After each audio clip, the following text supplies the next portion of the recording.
bersama saya Chris di sini. Ya, kali ini saya bikin video yang agak iseng-iseng gitu ya teman-teman ya. Sekalian juga sharing sama teman-teman karena mungkin ada kaitan dengan iOS atau Android gitu ya. Nah, saya pernah ditanya sama teman saya, "Bang, lu kalau beli handphone lu mendingan beli yang mana, iOS atau Android?" gitu ya. Ini pertanyaan pertama yang sering sekali saya temukan atau saya sering dapatkan gitu ya dari teman atau dari subscriber saya atau dari kalian lah, atau yang mungkin juga kalian pernah bertanya-tanya ya gitu ya di dalam diri kalian. Nah, kalau saya disuruh pilih Android atau iOS, sebenarnya kedua handphone ini ya, di sini saya punya iPhone 7 Plus. Ini daily driver saya sering sekali gunakan ini untuk edit video singkat atau berkomunikasi. Saya sering sekali dengan menggunakan handphone ini. Ini adalah Android. Untuk Android ini saya juga sering gunakan untuk bekerja ya teman-teman ya. Dan biasanya juga saya kalau berseluncur di dunia sosial media juga saya biasanya gunakan Android untuk sehari-hari ya teman-teman ya, atau untuk berhubungan dengan teman-teman yang ada di luar sana ya. Nah, sebenarnya untuk iOS dan Android ini punya peranan yang kalau saya bandingkan di dalam daily driver saya, ini punya dua peran yang berbeda. Tapi kalau harus memilih salah satunya, ya ini kan teman-teman biasanya senangnya gitu, harus pilih satu kak, gitu ya, harus pilih satu bang. Ya, jadi kalau disuruh pilih, saya mungkin akan lebih memilih iOS. Kenapa? Wah, bang, berarti lu fanatik sama Apple lu ya, gitu ya. Mungkin teman-teman ada yang berpikiran demikian.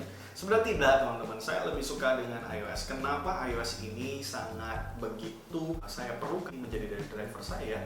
Karena dengan iOS ini sebenarnya teman-teman, iOS ini dikembangkan oleh Apple dan dia diperbarui mungkin rata-rata setiap 1 tahun sekali ya, dia akan diperbarui.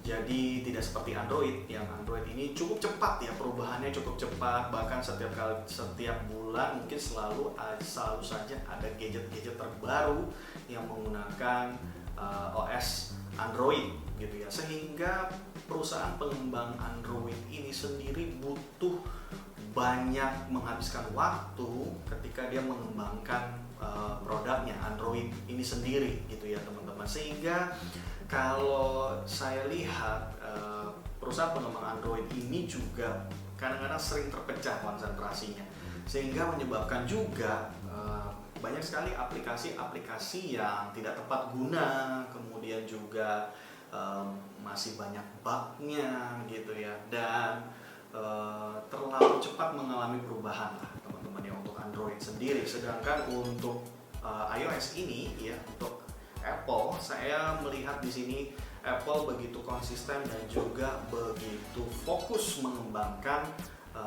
operating sistemnya gitu ya, karena dia dikembangkan hanya 1 tahun sekali, sehingga setiap produk-produk yang atau aplikasi-aplikasi yang ada di dalam iPhone itu bisa fokus gitu ya, dia bisa konsentrasi untuk dikembangkan gitu ya teman-teman. Ibaratnya nih teman-teman, kalau misalnya teman-teman bekerja dalam satu deadline yang singkat gitu ya, setiap bulan selalu ada hal yang baru yang harus disesuaikan. Nah, ibaratnya seperti itulah yang terjadi di Android.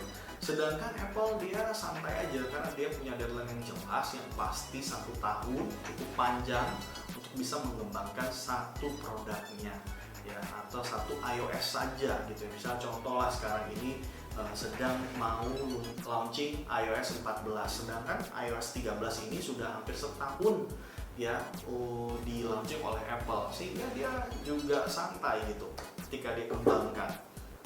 Nah, kemudian ada juga pertanyaan seperti ini, "Bang, kalau Android itu kan lebih banyak gitu aplikasi yang bisa digunakan, sedangkan di iOS itu nggak banyak bang aplikasi-aplikasi, dan di sini tuh lebih keren lah ya." Mungkin itu asumsi kalian atau pengalaman yang kalian pernah alami. Saya tidak menyalahkan itu ya teman-teman, itu adalah pilihan dari teman-teman sendiri. Tapi kalau saya lebih suka aplikasi itu tidak perlu terlalu banyak, asalkan dia tepat guna gitu ya. Jadi nggak perlu banyak-banyak, tapi yang penting dia tepat guna dan juga sangat minimalis lah. Untuk Apple ini sendiri ya, untuk iOS itu sangat minimalis ketika digunakan gitu ya. Kita nggak perlu pakai aplikasi-aplikasi yang lain, hanya 1 aplikasi atau 2 aplikasi kita sudah puas gunakan. Sedangkan kalau di Android mungkin teman-teman butuh beberapa aplikasi. Contoh misalnya kita mau editing video gitu ya, mungkin atau editing foto gitu ya, mungkin teman-teman biasanya di Android menggunakan beberapa aplikasi untuk melakukan editing itu, karena mungkin ada beberapa fitur-fitur tertentu tidak hanya cukup berada dalam satu aplikasi. Sedangkan di Apple juga mungkin ada pengalaman saya juga melakukan itu, tapi yang saya senang dari Apple ini sendiri, pengaplikasiannya itu ya teman-teman sangat sederhana, simple, mudah dipahami ya. Jadi kalau pandangan saya, teman-teman perlu perbandingan gitu ya. Teman-teman perlu kalau saya melakukannya dengan ya, mungkin kalau teman-teman punya Gojek ya, teman-teman belilah kedua-duanya, miliki kedua-duanya, lalu lakukan yang namanya perbandingan setiap hari. Yang mana yang paling membantu teman-teman dalam melakukan aktivitas harian teman-teman. Jadi supaya teman-teman juga bisa tahu apakah Android atau iOS ini bermanfaat buat teman-teman gitu. Mana yang paling bermanfaat lah gitu, mana yang paling tepat guna. Nah, itu dia dua pertanyaan yang sering saya dihubung-hubungkan dengan Android ya, Android dan juga iOS ya. Dan ini adalah pilihan saya teman-teman. Kalau teman-teman punya pandangan lain ya, silahkan isi di kolom komentar. Jangan ragu-ragu untuk menyampaikan pendapat teman-teman ya.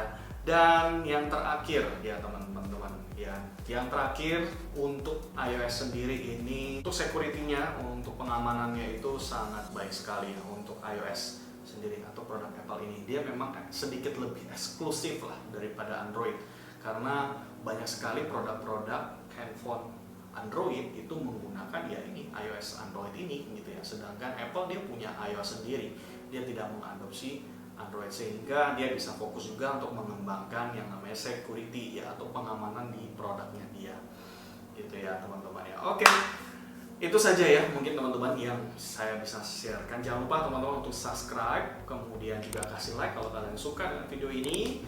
Ya, akhir kata saya Chris Tepu, saya ucapkan banyak-banyak terima kasih buat teman-teman yang sudah nonton video ini dari sejak awal sampai dengan akhir, dan teman-teman yang sudah subscribe saya ucapkan terima kasih banyak gitu ya. Akhir kata saya Chris Tepu, terima kasih, sampai jumpa.